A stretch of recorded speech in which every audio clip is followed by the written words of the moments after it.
Gente querida, hoje falaremos sobre a queda de Jerusalém no ano 70 d.C. Nós havíamos chegado ao final do século I, no entanto, como eu havia dito no vídeo anterior, nós voltaremos um pouco no tempo para dar uma atenção especial a um acontecimento que marcou para sempre a história do povo judeu e que, consequentemente, tem uma grande relevância para a compreensão da história da Igreja cristã. Até porque a queda de Jerusalém representa o cumprimento exato das palavras de Jesus.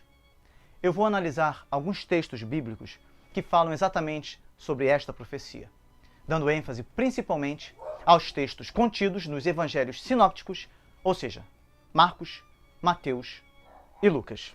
A destruição de Jerusalém e de tudo que havia dentro da cidade, incluindo o templo, veio a acontecer por conta da grande revolta judaica contra a dominação romana, que teve o seu início em meados do ano 66. Esta grande revolta é também chamada de a Primeira Guerra Judaico-Romana e foi motivada, a princípio, pelas tensões religiosas, evoluindo para protestos contra o pagamento de tributos que acabaram gerando ataques contra os cidadãos romanos. Esta guerra chegou ao fim quando as legiões romanas, sob o comando de Tito, sitiaram e destruíram o centro da resistência em Jerusalém e derrotaram as restantes forças judaicas no ano 70. Ou seja, esta guerra durou 3 anos e meio. Segundo Eusébio de Cesareia, em sua História Eclesiástica, depois de Nero ter exercido o poder durante 13 anos e tendo os reinos de Galba e Otto durado 1 ano e 6 meses, Vespasiano, que havia se distinguido nas operações bélicas contra os judeus, foi nomeado imperador na própria Judéia, após ser proclamado senhor absoluto pelo exército ali acampado. Encaminhando-se então a Roma, pôs em mãos de seu filho Tito a guerra contra os judeus. Depois da ascensão de nosso Salvador, os judeus acrescentaram ao crime cometido contra ele a invenção de inúmeras ameaças contra seus apóstolos. Estevão foi o primeiro que eliminaram, apedrejando. Depois dele, Tiago, filho de Zebedeu, irmão de João, a quem decapitaram. E depois de todos, Tiago, o justo, o irmão de Jesus Cristo, o que depois da ascensão de nosso Salvador foi o primeiro designado para o trono episcopal de Jerusalém e morreu sendo jogado do pináculo do templo pelos judeus. E os demais apóstolos sofreram milhares de ameaças de morte e foram expulsos da terra da Judéia.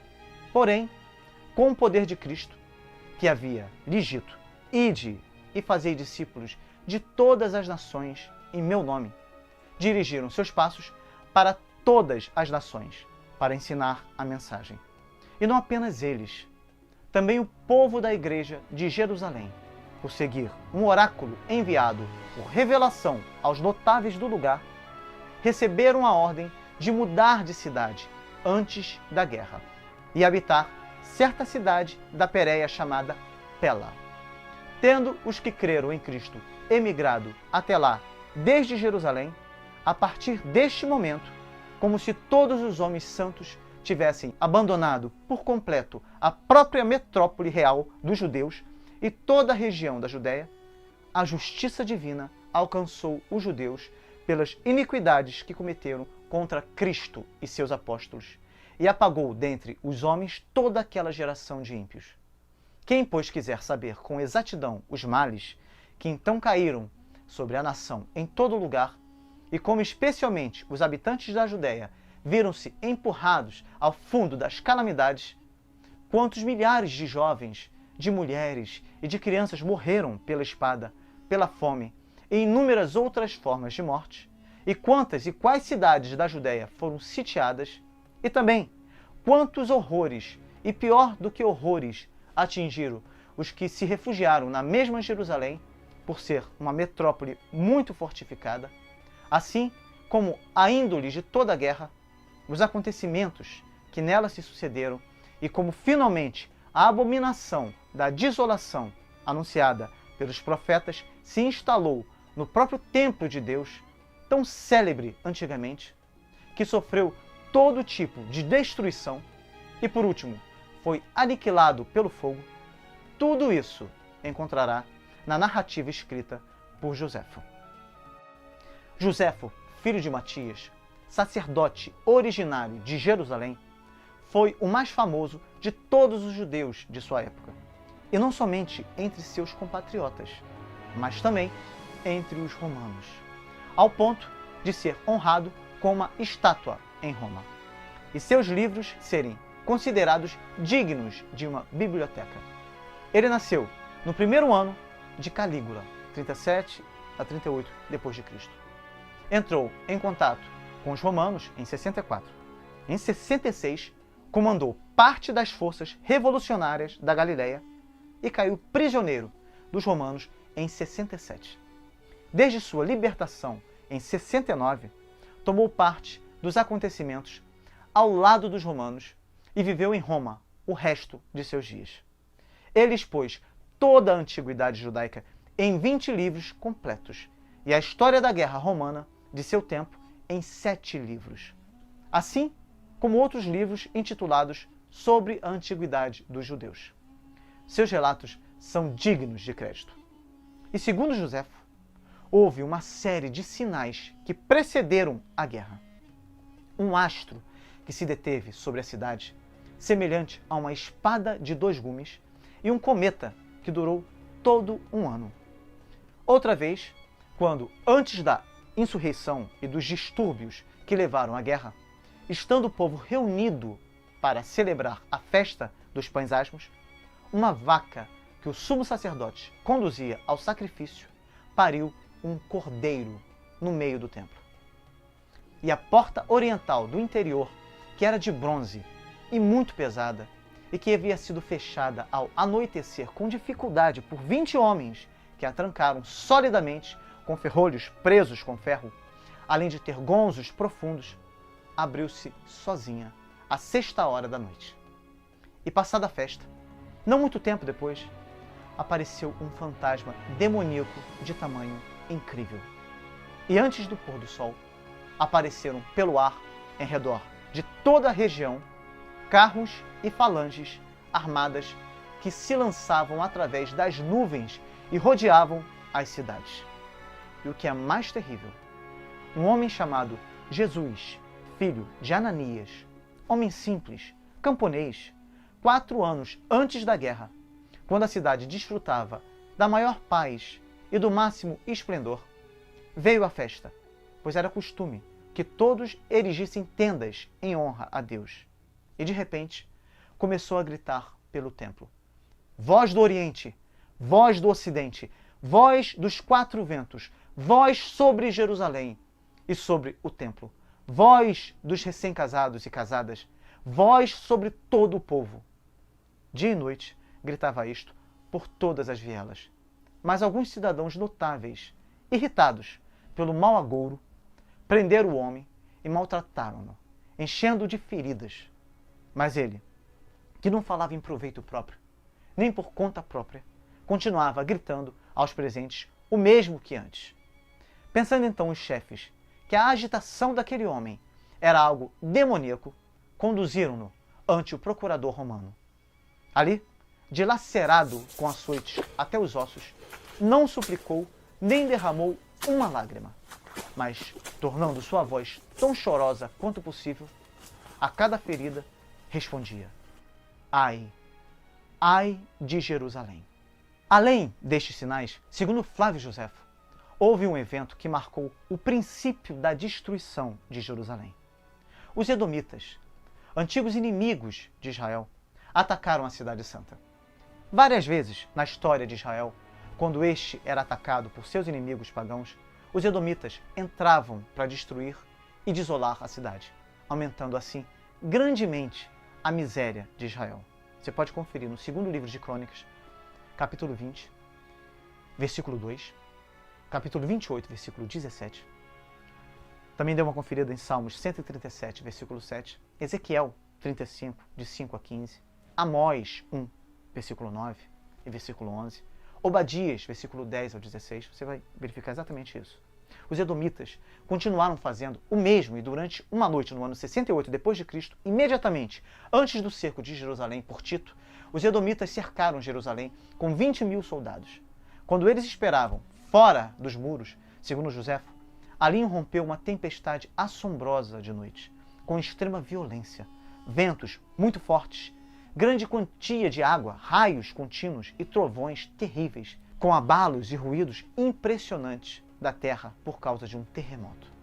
Essas coisas foram uma indicação manifesta que alguma destruição estava vindo sobre os homens, quando o sistema do mundo foi posto nesta desordem.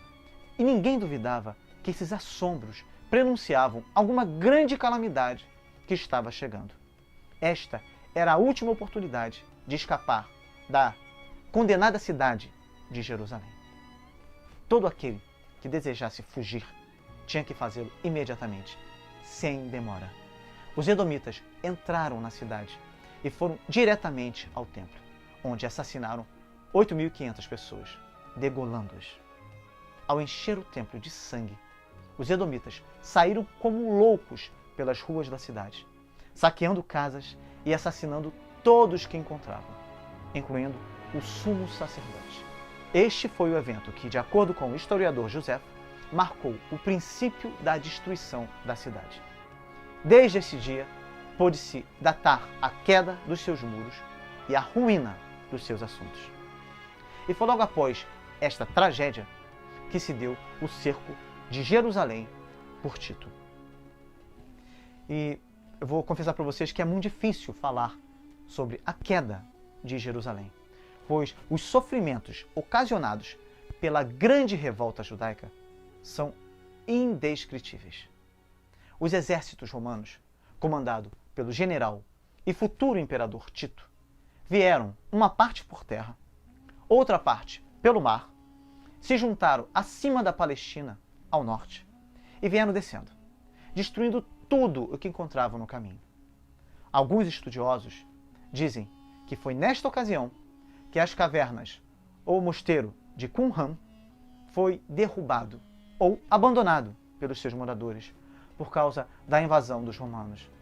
E diante disso, eles esconderam nas cavernas de Qumran o que eles tinham de mais precioso, que eram os rolos de suas bibliotecas, conhecidos como os manuscritos do Mar Morto, que só seriam descobertos no ano de 1945, ou seja, quase 2.000 anos depois.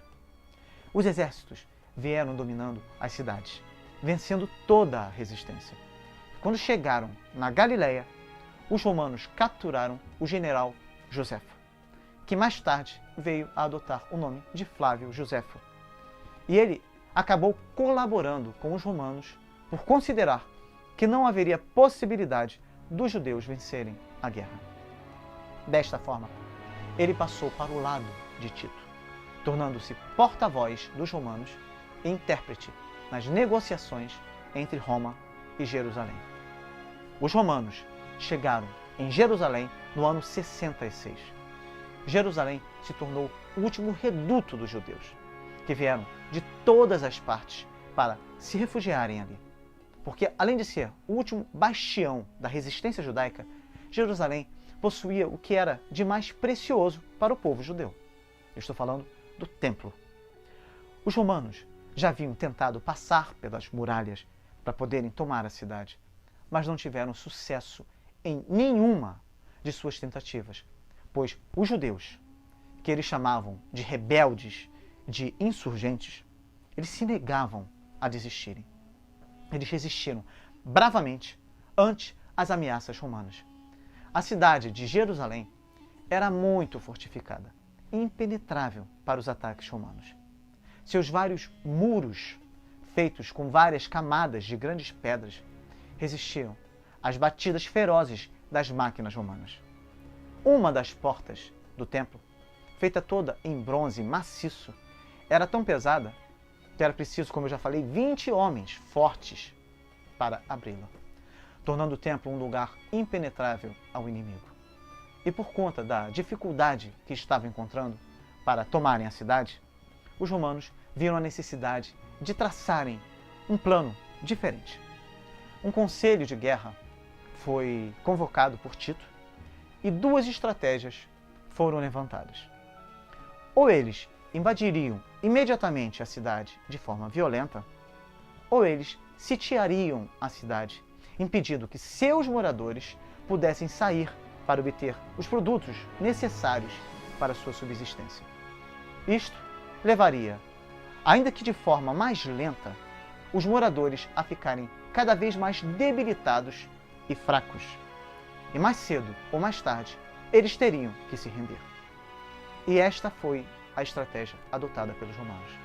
O exército fez trincheiras ao redor de toda a cidade, num cerco que durou bastante tempo e que foi bastante difícil também de ser concretizado.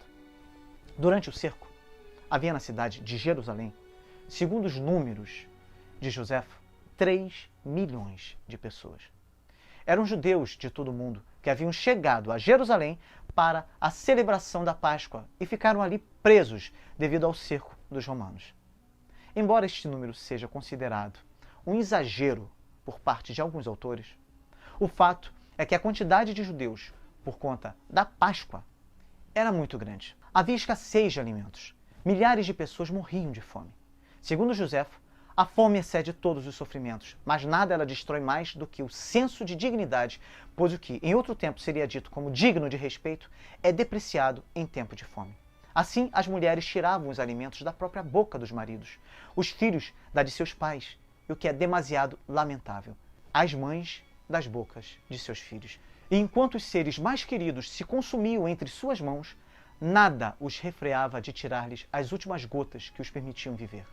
Os rebeldes usavam espantosos métodos de tortura para descobrir comida.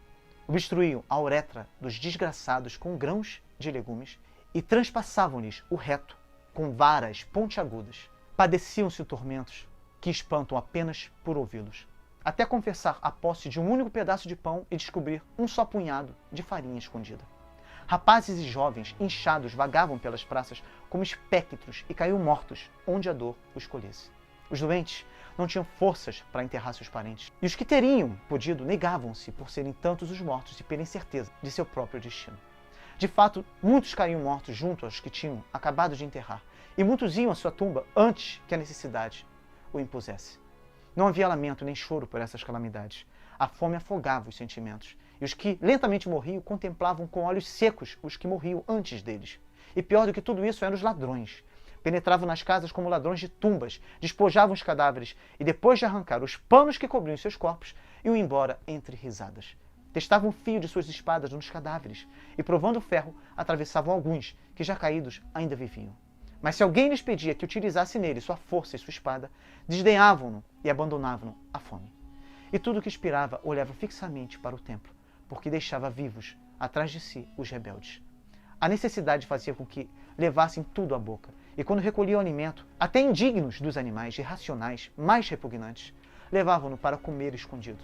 E assim acabaram por não abster-se nem dos cintos e dos calçados. Tiravam as peles de seus escudos e as mastigavam.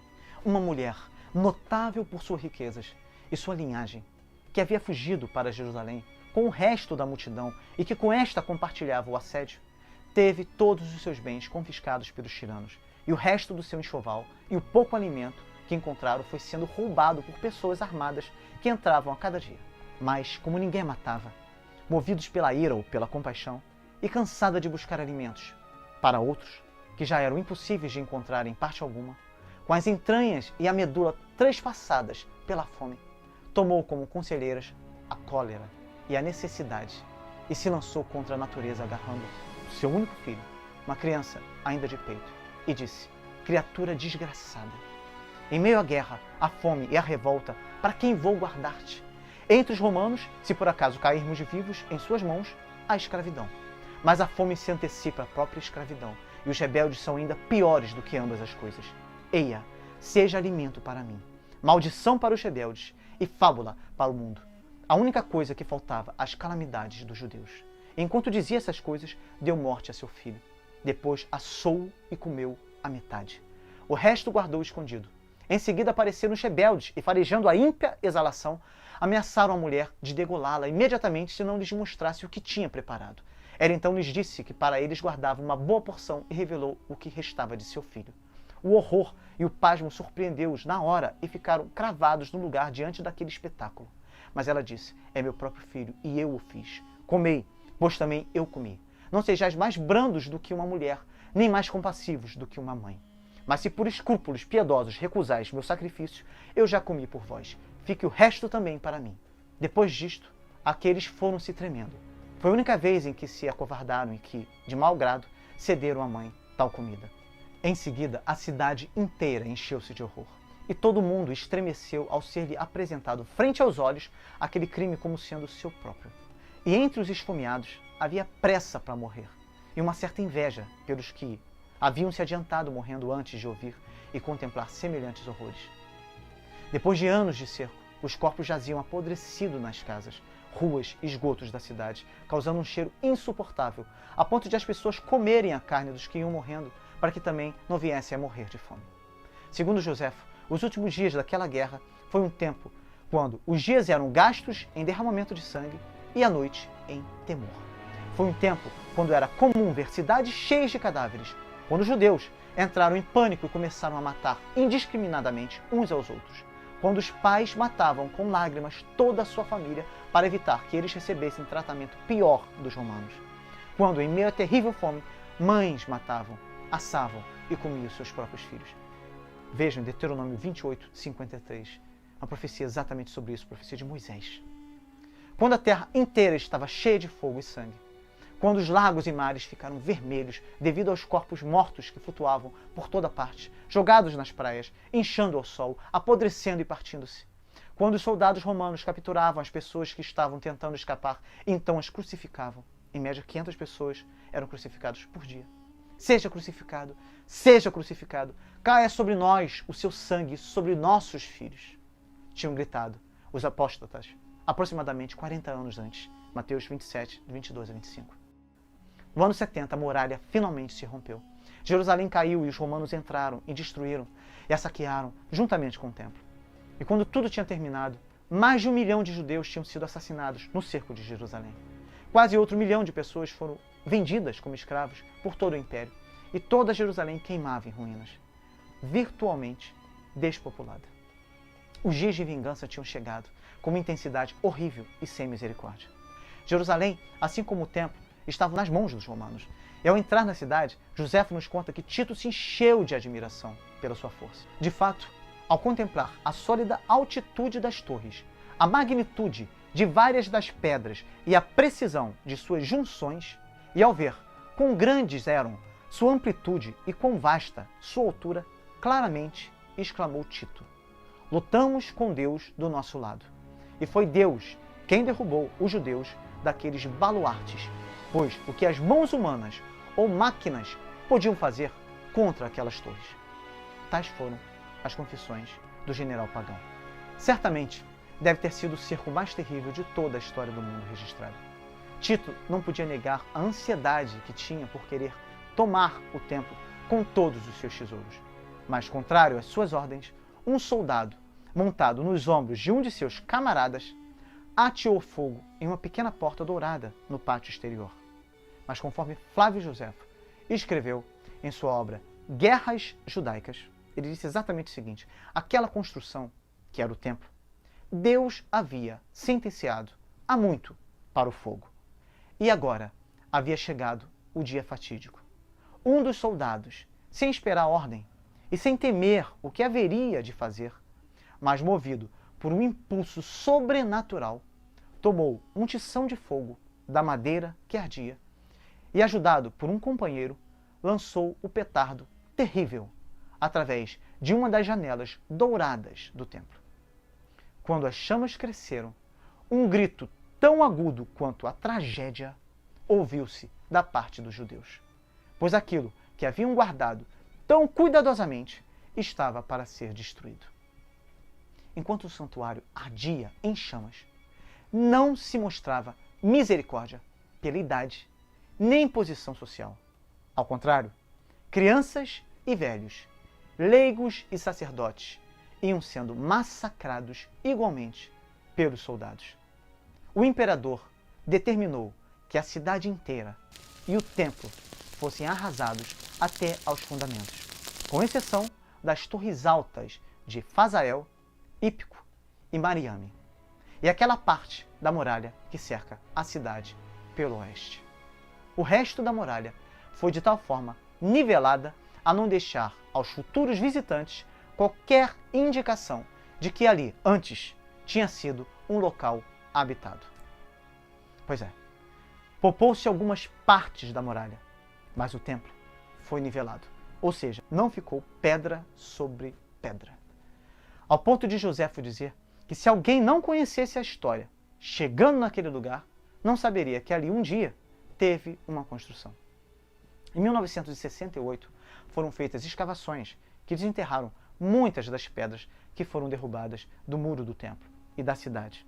Joséfo menciona ainda que muitas das pedras foram quebradas para tirar o ouro que havia derretido e caído do teto do templo. Portanto, por causa disso, até o assoalho foi arrancado. Pois como o ouro também caía nas frestas das pedras, a única forma de retirá-lo era arrancando as pedras. Os números que pereceram sob Vespasiano no país e sob Tito na cidade no período de 67 a 70 d.C., por fome, facções internas e pela espada romana, chegou a casa de 1.350.460 pessoas. E assim, como o templo queimado, as pedras da fortaleza Antônia arrancadas de seus alicerces, com as fundações do templo reviradas pelos soldados romanos em busca do ouro derretido no incêndio, cumpriu-se a predição de Jesus. Tito mal sabia que alguém que era maior que ele tinha dito: não ficará aqui pedra sobre pedra, que não seja derrubada. Mateus 24:2. O templo foi realmente arrasado até as fundações, de acordo com a palavra do Senhor. Esta foi a recompensa dos judeus por sua iniquidade e impiedade para com o Cristo de Deus. Como já foi dito aqui, muitos outros cristãos deixaram Jerusalém antes do cerco ser formado. Eles viajaram para Pela, uma vila além do Jordão, onde permaneceram até que Adriano lhes permitiu retornar às ruínas da antiga cidade. Quando analisamos as Escrituras, percebemos com clareza que a destruição do templo representou o castigo de Deus contra a incredulidade e rebeldia dos judeus. Em Deuteronômio 28, Moisés predisse o que aconteceria. Leia o texto completo. Vou citar aqui apenas os versículos 53 ao 55. E comerás o fruto do teu ventre, a carne de teus filhos e de tuas filhas, que te der o Senhor teu Deus, no cerco e no aperto com que os teus inimigos te apertarão. Quanto ao homem mais mimoso e delicado no meio de ti, o seu olho será maligno para com o seu irmão, e para com a mulher do seu regaço, e para com os demais de seus filhos que ainda lhe ficarem, de sorte que não dará a nenhum deles da carne de seus filhos, que ele comer. Portanto, nada lhe ficou de resto no cerco e no aperto, com que o teu inimigo te apertará em todas as tuas portas. Em Mateus 23, 34 a 39, Jesus falou para os fariseus: portanto, eis que eu vos envio profetas, sábios e escribas. A uns deles matareis e crucificareis, e a outros deles açoitareis nas vossas sinagogas, e os perseguireis de cidade em cidade, para que sobre vós caia todo o sangue justo que foi derramado sobre a terra, desde o sangue de Abel, o justo, até o sangue de Zacarias, filho de Baraquias, que matastes entre o santuário e o altar. Em verdade vos digo que todas estas coisas hão de vir sobre esta geração. Jerusalém, Jerusalém, que matas os profetas e apedrejas os que te são enviados. Quantas vezes quis eu ajuntar os teus filhos como a galinha junta os seus pintinhos debaixo das asas, e tu não quiseste. Eis que a vossa casa vai ficar deserta, porque eu vos digo que desde agora me não vereis mais, até que digais: bendito o que vem em nome do Senhor. É muito provável que, pelo fato de serem judeus, quando os discípulos ouviram Jesus dizer que a casa deles ficaria deserta, que ele estava se referindo a Jerusalém e tudo que nela havia. Isto incluía o templo. E é por isso que, quando Jesus saiu do templo, um dos discípulos lhe disse: mestre, olha que pedras e que edifícios. Como se quisesse dizer: é isso mesmo que o Senhor disse, que o castigo de Deus sobre o nosso povo e nação implica na destruição do templo? É importante destacar que os discípulos, antes da morte e ressurreição de Cristo, eram fortemente judaicos em todos os seus pensamentos e associações. Eles conectavam o Messias ao templo de Jerusalém. O tabernáculo foi o primeiro templo usado pelos hebreus até a construção de um templo fixo. Era chamado de Templo do Senhor. Sua principal característica é que o tabernáculo era móvel, devido à necessidade do povo de deslocar pelo deserto durante o êxodo do Egito até a conquista da Terra Prometida. O Templo de Jerusalém, construído durante o reinado de Salomão, utilizando um material que havia sido acumulado em grande abundância por seu pai e antecessor, o rei Davi, situava-se no cume do Monte Moriá, também chamado Monte do Templo, ao leste de Jerusalém. E de acordo com a Torá, a Bíblia hebraica, Esse templo foi construído no local onde Abraão havia oferecido Isaque como sacrifício. O templo foi construído durante o reinado de Salomão e ele seguiu os projetos arquitetônicos que Davi, seu pai, havia recebido de Deus por inspiração. Primeiro livro de Reis 6, 1, primeiro livro de Crônicas 28, 11 e 12. Esse templo foi construído em torno do ano 970 a.C. e era o símbolo e o centro do poder religioso e político dos judeus. Este templo foi saqueado várias vezes e acabou por ser totalmente incendiado e destruído por Nabucodonosor uns 420 anos mais tarde. E todos os seus tesouros foram levados para a Babilônia. Cerca de 90 anos após isso, o templo foi substituído por uma versão mais simples construída por Zorobabel, governador de Judá, sendo apoiada pelo funcionário Esdras e pelos profetas Zacarias e Ageu. Este segundo templo foi construído após o regresso a Jerusalém, assim que o cativeiro babilônico terminou, no mesmo local onde o Templo de Salomão existira antes de ser destruído. Diferentemente do primeiro templo, esse templo não tinha a Arca da Aliança, o Urim e Tumim, o óleo sagrado, o fogo sagrado, as tábuas dos 10 mandamentos, os vasos com maná, também não tinha o cajado de Arão. A novidade deste templo é que havia na sua corte exterior uma área para os prosélitos, que eram adoradores de Deus, mas que não se submetiam às leis do judaísmo. No século I a.C., no ano 19 a.C., para ser mais preciso, Herodes, o Grande, querendo ganhar o apoio dos judeus, propôs restaurá-lo, ordenando uma remodelação ao templo, considerada por muitos judeus como uma profanação, com o propósito de agradar a César, tendo mandado construir, num dos vértices da muralha, a Torre Antônia, uma guarnição romana que dava acesso direto ao interior do pátio do templo. Certos autores designam o templo, após esta intervenção, por Terceiro Templo. Mas na concepção dos judeus não se poderia mudar a arquitetura do templo, pois Deus havia dado o modelo a Davi e ordenou que se seguisse o modelo pré-determinado por ele. No entanto, Herodes seguiu apenas os seus próprios interesses. O fato é que durante o período em que permaneceu erguido, do ano 515 a.C. ao ano 70 depois de Cristo, o templo foi o centro do culto e adoração do judaísmo. Veja o que o historiador Joséfo escreveu se referindo ao templo de Herodes. Estava todo recoberto de lâminas de ouro, tão espessas que quando despontava o dia, ficava-se tão arrebatado pela sua beleza como pelos dourados raios do sol. Quanto aos outros lados, onde não havia ouro, as pedras eram tão brancas que aquela soberba massa parecia de longe, aos estrangeiros que ainda não as tinham visto, um monte coberto de neve. Milhares de homens estiveram envolvidos na construção do muro de arrimo do templo, que no lado oeste tinha cerca de 500 metros de comprimento. As enormes pedras foram assentadas sem argamassa. O peso de uma delas era quase 400 toneladas e, de acordo com o erudito, não havia outra do mesmo tamanho no mundo antigo. No entanto, hoje somente o muro ocidental de sustentação da esplanada do templo permanece de pé, sendo chamado de o Muro das Lamentações. Portanto, não é de admirar que os discípulos de Jesus ficaram impressionados com a afirmação feita por Jesus de que o templo seria destruído novamente.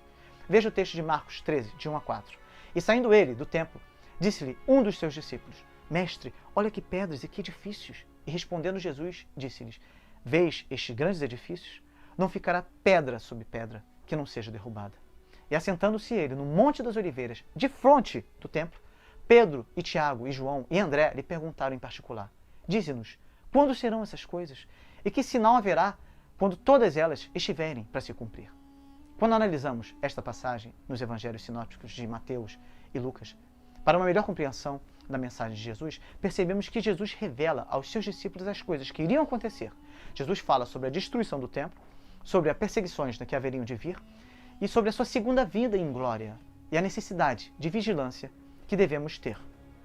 Jesus estava na última semana de seu ministério terreno. Ele estava em Jerusalém para celebrar a Páscoa e ia diariamente ao templo ensinar e se encontrar com os fariseus. E por conta disso, eles se envolveram numa série de embates e controvérsias sobre pontos práticos e doutrinários do judaísmo e da expectativa judaica. E diante das palavras de Jesus, os discípulos não queriam e não podiam acreditar que o templo seria destruído novamente.